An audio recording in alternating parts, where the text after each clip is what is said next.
And I definitely personally hope centralized exchanges burn in hell as much as possible.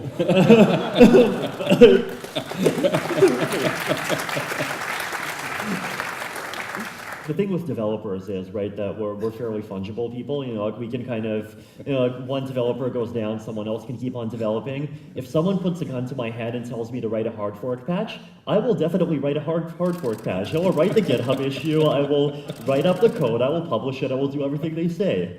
If I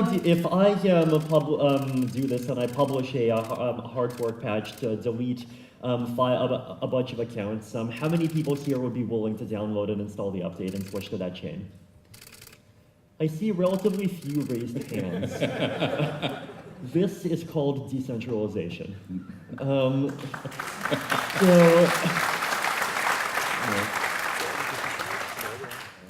Do you personally own any CryptoKitties?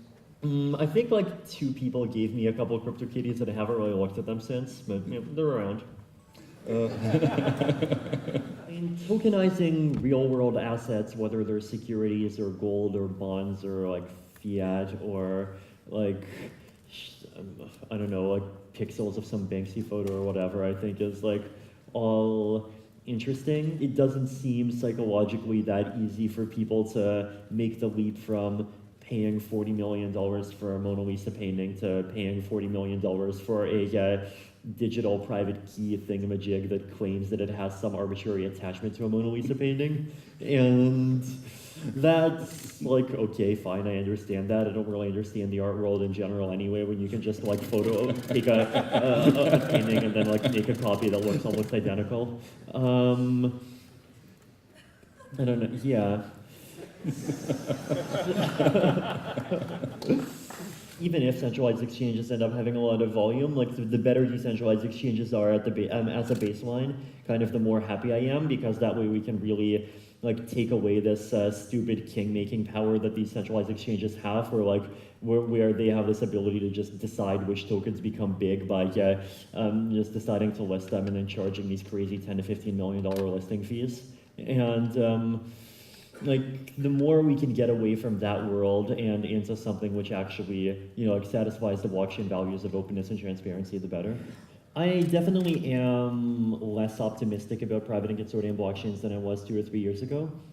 Basically because like there's this bubble and there were a lot of promises and like, oh my God, IBM makes $200 million savings by putting something on a blockchain, and I have no idea what they actually did. They probably just like digitized something that was paper before and like great.